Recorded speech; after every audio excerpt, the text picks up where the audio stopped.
ICS విద్యార్థులకు 8వ ప్రకరణంలో మనం పార్ట్ 1, పార్ట్ 2 చెప్పుకున్నాము. పార్ట్ 3 గణపతి బడికి వెళ్ళటానికి అనేకమైనటువంటి ప్రయత్నాలు చేస్తూ ఉండేవాడు. పంతులొచ్చి తీసుకువెళ్తున్న కొట్టడము, తిట్టడము, రక్కటము, ఉమ్మి వేయటము, ఇలాగా పంతులేమో చనిపోవాలని అమ్మవారికి నైవేద్యాలు పెడతానని దండం పెట్టడము, ఇలాగా అనేకమైనవి చేస్తూనే ఉన్నాడు. అయితే గణపతి ఇలా చేసిన వాటిల్లో చాలా ఉన్నాయి. కానీ అవన్నీ రాయాలంటే గ్రంథము పెద్దదవుతుంది కాబట్టి మచ్చుకు అతను చేసినవి 1, 2 చెప్పుకుందాము. అందులో ఒకటి ఈరోజు చెప్పుకుందాం. సబ్స్క్రైబ్ చేసిన వాళ్ళకి ధన్యవాదాలు. ఎవరైనా సబ్స్క్రైబ్ చేయకపోతే మళ్ళీ సబ్స్క్రైబ్ చేయండి. ఇంకా మరిన్ని వీడియోస్ వస్తాయి. ఇక పాఠంలోకి వెళ్దాం. మరి ఒకనాడు అంటే ఇలాగ అనేకమైన ప్రయత్నాలు చేస్తూ ఉన్నాడు గదా! అయితే మరి ఒకనాడు అంటే ఒకరోజు ఇలా తిట్టడం, కొట్టడము అలా అవుతున్న తర్వాత మరొకనాడు బడికి పోవనందుకు మేనమామ కోపించి ఈత జువ్వతో నెత్తురు వచ్చినట్లు కొట్టెను. ఈత జువ్వతో అంటే ఓ పెద్ద కర్ర తీసుకొని ఈత చెట్టు జువ్వ ఉంటది గదా! కర్ర. అదైతే కొంచెం ఇట్లా ఓ దెబ్బ పడంగానే గీసుకొని పోతుందనమాట. నెత్తురొచ్చేటట్టు కొట్టేశాడు. ఆ సాయంకాలము మేనమామ వీధిలోకి వెళ్ళిన తరువాత నేనీ దెబ్బలు తినలేను. చచ్చిపోవదునని గణపతి తల్లితో చెప్పెను. ఇక కొట్టేసి మేనమామ బయటికి వెళ్ళిపోయాడు గదా సాయంత్రం వీధిలోకి. అప్పుడు తన తల్లితో అన్నాడు, "నేను మేనమామతో ఈ రకంగా దెబ్బలు తినలేను. నేను చనిపోతాను" అని చెప్పేసి తల్లితో గణపతి అనేవాడు. తల్లి బతిమాలి కోమటింటి అటుకులు, బెల్లము, జీడీలు కొనిపెట్టి ఓదార్చెను. ఇక తల్లేం చేస్తుంది కోమటి దగ్గరికి వెళ్ళేసి అటుకులు, మళ్ళీ బెల్లము, జీడీలు అనేవి కొనిపెట్టేసి ఇక ఓదార్చిందట. గణపతి అవి ఎట్లా భక్షించి మేనమామ ఎట్లా ఎన్ని లొంగదీయవలెనని సంకల్పించి రాత్రి అయిన తరువాత ఇల్లు వదిలి కదలి వెళ్ళుట అతనికి మిక్కిలి భయమొకటి చేత తన వంటి దుండగుల్నే మరి ఒకరిని సాయము రమ్మని వాని సహాయమున మేనమామ భోజనము చేయుచుండగా దొడ్డిలోనికి పోయి ఆ పిల్లవాడును తానును తోడుపట్టి రాయిపై ఒకటి నూతిలో పడవేయిచ్చిరి. ఆ చప్పుడేమిటా అని మేనమామ తల్లి అడిగెను. అంతలో గణపతి సహాధ్యాయుడైన బాలుడు వచ్చి మీ పిల్లవాడు నూతిలో పడినాడండోయ్ అని కేక వేసి పారిపోయెను. ఇక తల్లయితే కోమటి దగ్గరికి వెళ్లి అటుకులు, బెల్లం కొనిపెట్టాడు. అవి తిన్నాడు. బాగా భక్షించి అంటే తినడం. తిన్నాడు. సరే మేనమామని ఎట్లైనా సరే లొంగ తీసుకోవాలి. ఇంకొకసారి తనని తిట్టకుండా చేసుకోవాలి అని మనసులో అనుకున్నాడు. ఆ రాత్రయిన తర్వాత ఇల్లు కదిలి వెళ్ళుట అతనికి మిక్కిలి భయం అన్నమాట. ఇల్లు కదిలి ఎళ్ళాలంటే భయం. అందుకని చెప్పేసి తన స్నేహితుడినొకడిని పిలిపించుకున్నాడు. దుండగుడు అంటే వాడికి సహాయం చేయటం మరొకడిని పిలిపించుకున్నాడు. అప్పుడే మేనమామ భోజనం చేస్తూ ఉన్నాడు. ఎనక వాకిలి, దొడ్డి వాకిలి అంటే వెనక వాకిలి. ఎనక వాకిలి దగ్గర బాగుంటుంది గదా! ఆ పిల్లవాడు తాను ఇక ఒక రాయి పట్టుకొని వచ్చి ఆ నూతిలో వేశారు. ఆ చప్పుడేమిటా అని మేనమామ తల్లడితో ఏంటి దొడ్డి వాకిట్లో ఉన్న బావిలో ఏదో నీటిలో పడిన శబ్దం వచ్చింది. ఏమిటి? అని చెప్పేసి సింగమ్మని అడుగుతాడనమాట.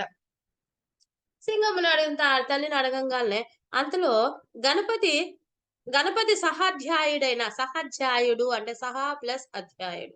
అంటే తనతో పాటు చదువుకునేటటువంటి వాడు. అటువంటి వాడు బాలుడు వచ్చి, "మీ పిల్లవాడు నూతిలో పడి పడి పడిపోయాడండోయ్!" అని కేక వేసి పారిపోయాడు. మేనమామ ఇక భోజనము వదిలి అయ్యో! అయ్యో! అయ్యో! అని లేచెను. సింగమ్మ అయ్యో నా కొడుకో! అయ్యో నా కొడుకో! నేనేమి చేతునురా తండ్రి? ఈ దిక్కుమాలిన చదువు నీ ప్రాణము కోసము వచ్చినదిరా తండ్రి! అని గుండెలు బాదుకొనుచు ఏడ్చుచు, మొత్తుకొనుచు తన అన్నగారిని తిట్టుచు, బడి పంతులను దూషించుచు, దైవములను తలచుచు, తన అదృష్టమును నిందించుకొనుచు, నూతి కడకు పోయి నూతి చుట్టూ తిరుగుచుండెను.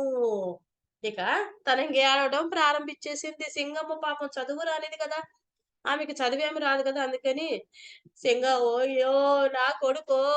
అయ్యో! నా కొడుకు నేనేమి చేతురా తండ్రి, ఆ దిక్కుమాల చదివి నీ ప్రాణం వచ్చేనే రా తండ్రి అని గుండెలు బాదుకుంటూ ఏడుస్తూ ఉందట. అలాగా అలా పంతుల్ని తిడుతుంది, మామను తిడుతుంది, దేవుడిని తిడుతుంది. అలా తిడుతూ నువ్వు బావి చుట్టూ బావి నూతి అంటే బావనమాట. దాని చుట్టూ తిరుగుతూ ఉందట. ఆ గోల విని చుట్టుపక్కల వారందరూ చేరిరి. ఏమిట సింగమ్మ ఏడుస్తుంది అని చెప్పేసి చుట్టుపక్కల ఇళ్ళల్లో ఉన్న వాళ్ళందరూ బయటకొచ్చేసారు. అక్కడికొచ్చేసారు. మేనమామ తాళ్ళు, తాగరలు, నిచ్చెనలు మొదలైనవి సిద్ధము చేసి, ఈత నేర్చిన సాహసులనిద్దరును బాలుని వెదుకుటకై నూతిలో దింపెను.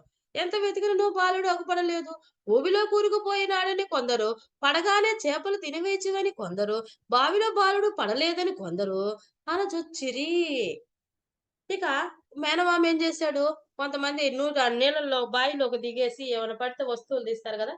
అలాంటి వాళ్ళని కొంతమందిని పిలిపిచ్చి బావిలో ఎతికించాడు. బావిలో ఉన్నాడేమో వెతకండి అని చెప్పేసి వెతికిచ్చాడు.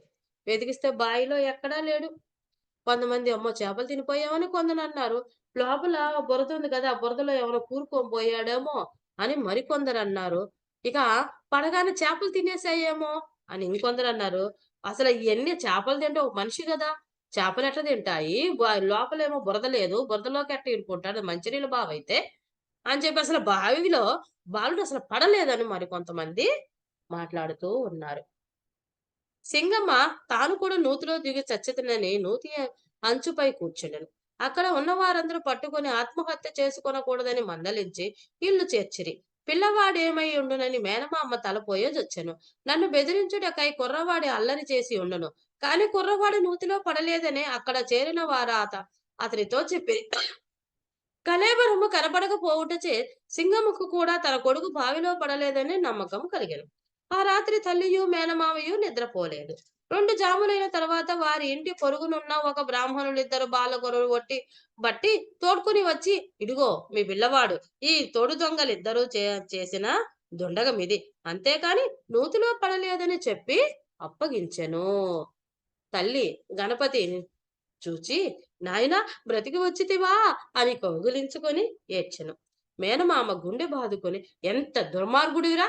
నీ నిమిత్తము ప్రాణమెంత అలజడి పడినది!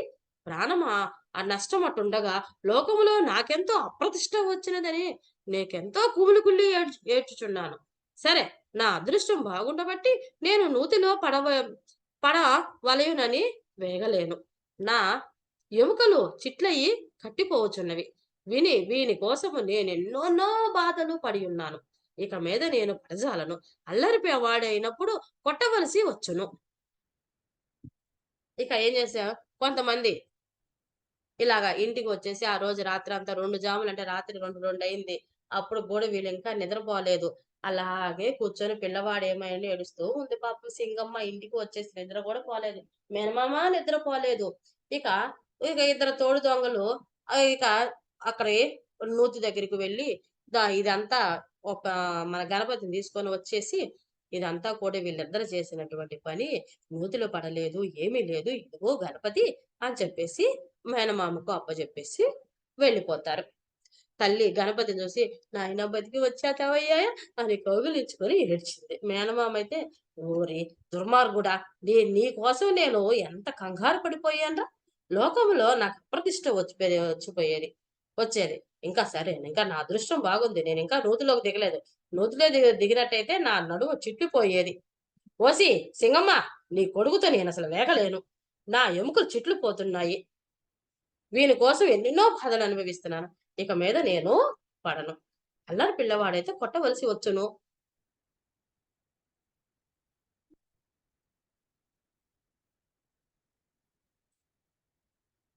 తిట్టవలసి వచ్చును.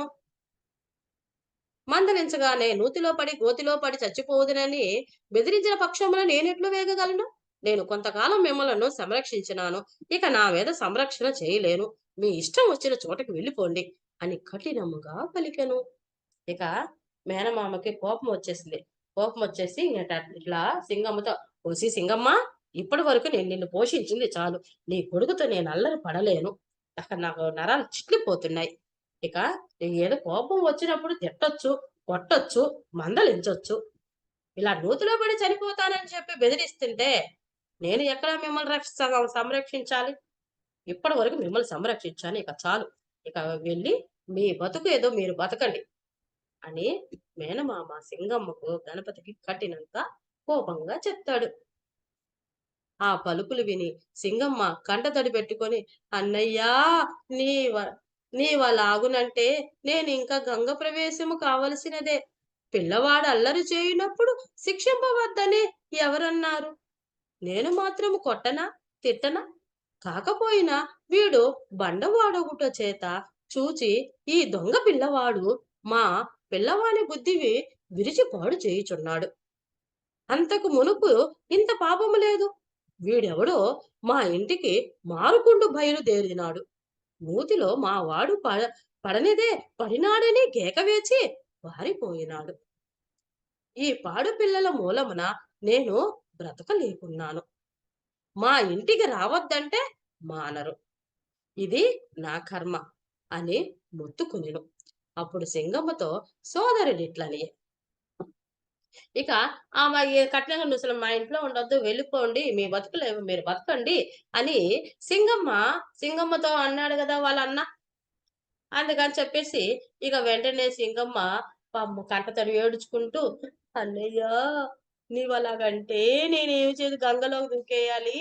పిల్లవాడు నువ్వు శిక్షించవద్దని ఎవరన్నా అన్నారా? నేను మాత్రం కొట్టనా? తిట్టనా? కాకపోయినా వీడు బండవాడెవడో చూచి ఈ దొంగ పిల్లవాడే ఇట్లాగా మన గణపతి బుద్ధిని పాడు చేశాడు. వీడెవడో కానీ మన ఇంటికి వచ్చేసి మన గణపతిని మాట బుద్ధి మారుస్తున్నాడు. నూతిలో పడలేదని పడ్డాడని మన కేక వేసి పారిపోయాడు. ఆ పిల్లవాడి మూలాన నేను బతకలేకున్నాను. మన ఇంటికి రావద్దంటే మానడు వాడు. ఇది నా కర్మ" అని మొత్తుకొనెను. అప్పుడు సోదరుడు సింగమ్మతో ఇలా అంటాడు.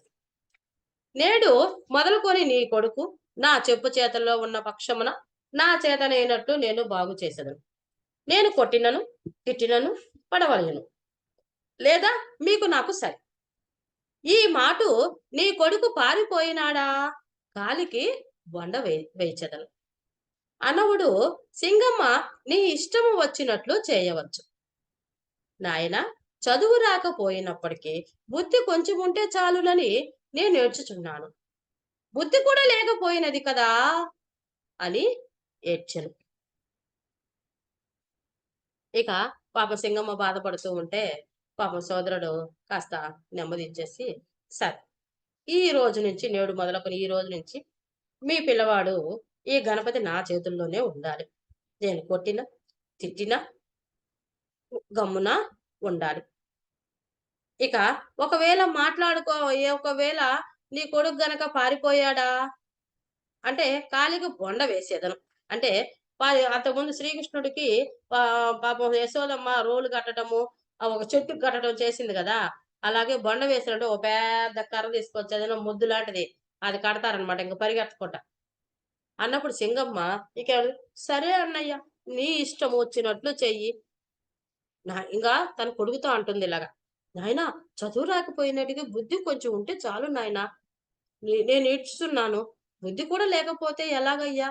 అని గణపతికి చెప్పి ఏడుస్తుందనమాట.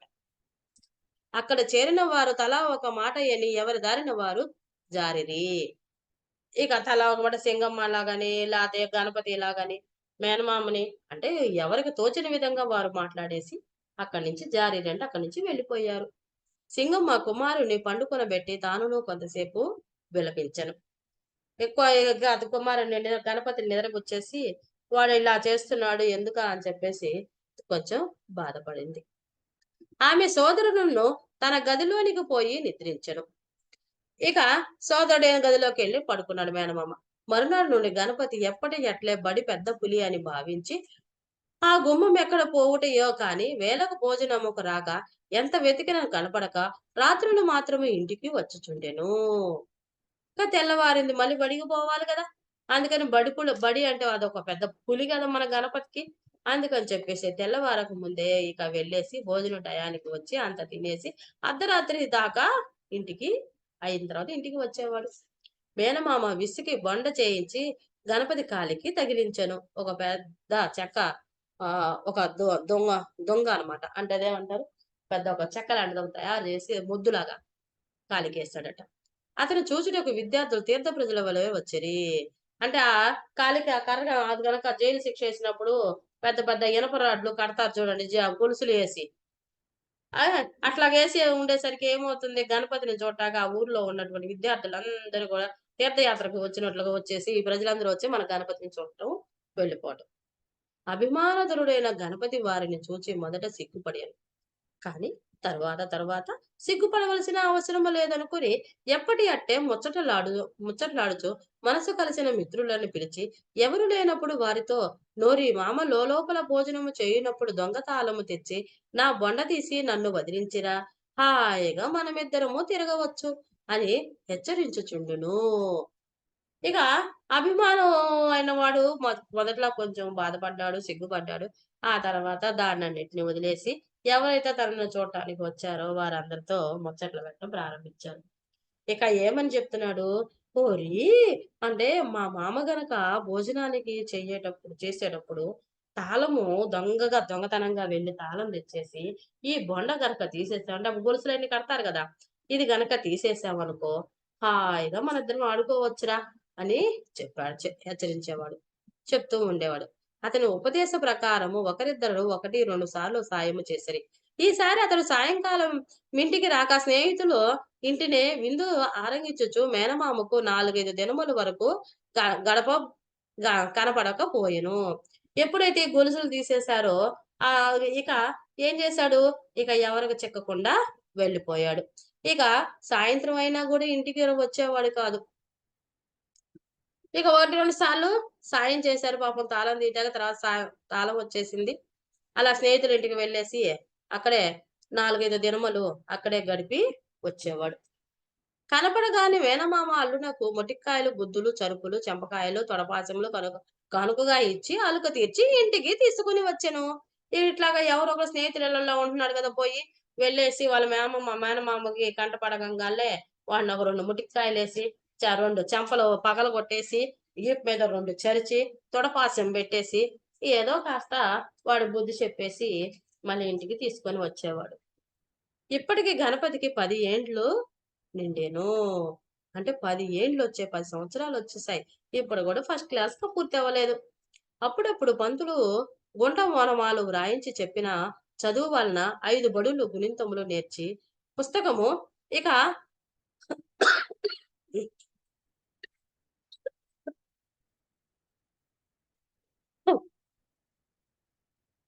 ఇక 10 ఏండ్లొచ్చాయి గదా! ఇక ఓనమాలు ఎప్పుడైతే జరిపిస్తారో, ఆ ఓనమాలు వ్రాయించి చెప్పాడు గదా! చదువు వలన 5 బడులు గుణింతాలు నేర్చుకున్నా అంట. 5 బడులంటే ఐదో ఎక్కం వరకు గుణింతం వచ్చిందట. ఇక ఓనమాలు రాయించి చెప్తే అలయో కాస్త వచ్చేసాయి. ఆలు గుణింతాలు వచ్చాయి. ఆలు గుణింతాలు వచ్చాయి. 5 ఎక్కాల వరకు వచ్చాయంట. 1-5 ఇక నేర్ నేర్పి పుస్తకము, పుస్తకము పట్టెను.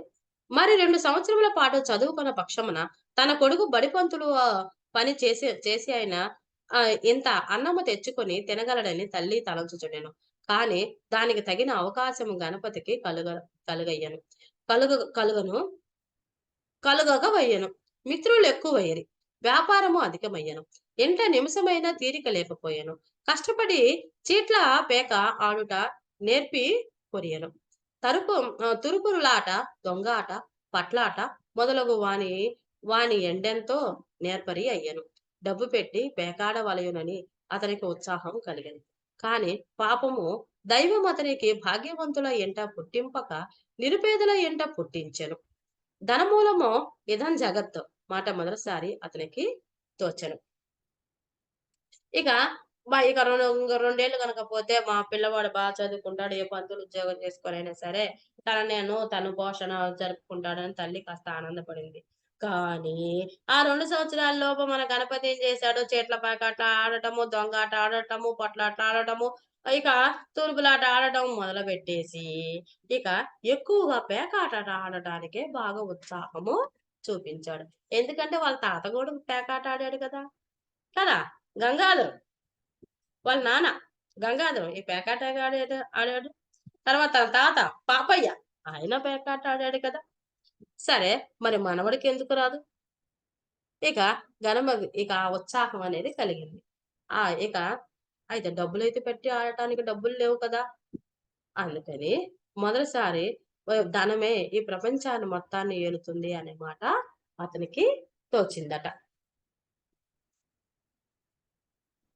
సబ్స్క్రైబ్ చేయండమ్మా. లైక్ చేయండి. షేర్ చేయండి. మిగతాది ఇక బడికి పోకుండా తను చేసినటువంటి వింత చేష్టలన్నీ తర్వాత వీడియోలో చెప్పుకుందాం. సబ్స్క్రైబ్ చేయండమ్మా.